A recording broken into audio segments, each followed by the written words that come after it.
All right, so generally, whenever we're solving quadratics, we've got a couple of different strategies that we can use depending on the form of the problem that we're given.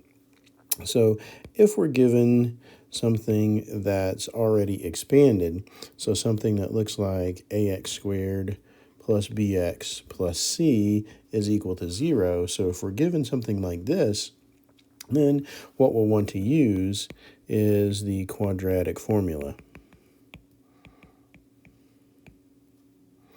And the quadratic formula really starts with something like this. So we've got a discriminant,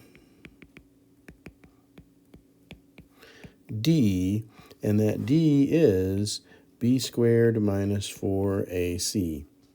And then that discriminant tells us how many solutions that we're going to have and what type of solutions that we have. So first of all, we take the discriminant d, and then we're going to look at the square root of the discriminant.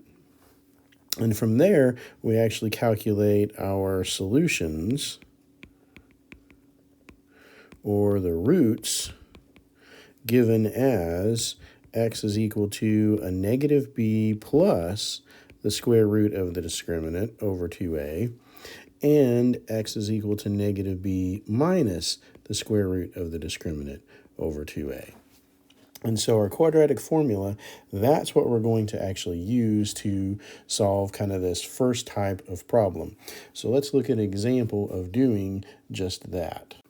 So here we have an example of something that's already expanded out for us, and so we could use the quadratic formula on it. Now, when we have something like 1 times r squared minus 2r minus 35 equal to 0, our first step is always to identify what are a, b, and c. So a is going to be the number that's multiplying the squared term. B is going to be the number that's multiplying the linear term, so the term just to the first power, and c is just going to be the number that's the constant that doesn't have a variable on it at all. So we figure out that a, b, and c, in this case, we have a being 1, b being negative 2, and c being negative 35. Our next step is to compute the discriminant, b squared minus 4ac. And so for that, we have a negative 2 squared minus 4 times a is 1 and c is negative 35. So that is going to give us a positive 4, a negative and a negative makes it a positive 140.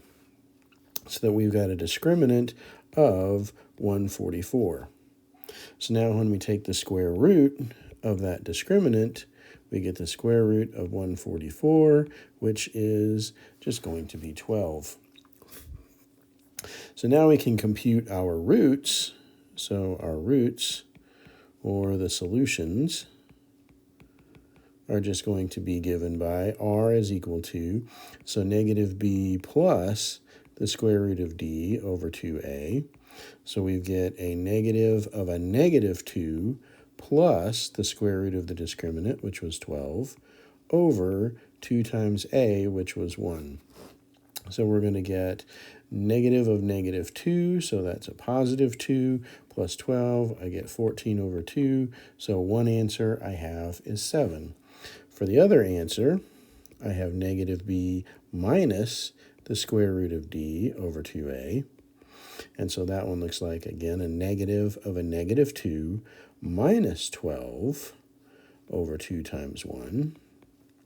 So that's going to be, again, the negative of the negative makes it positive. So I get a negative 10 over 2, or an answer of negative 5. And so in this case, my two answers then just become 7 and negative 5.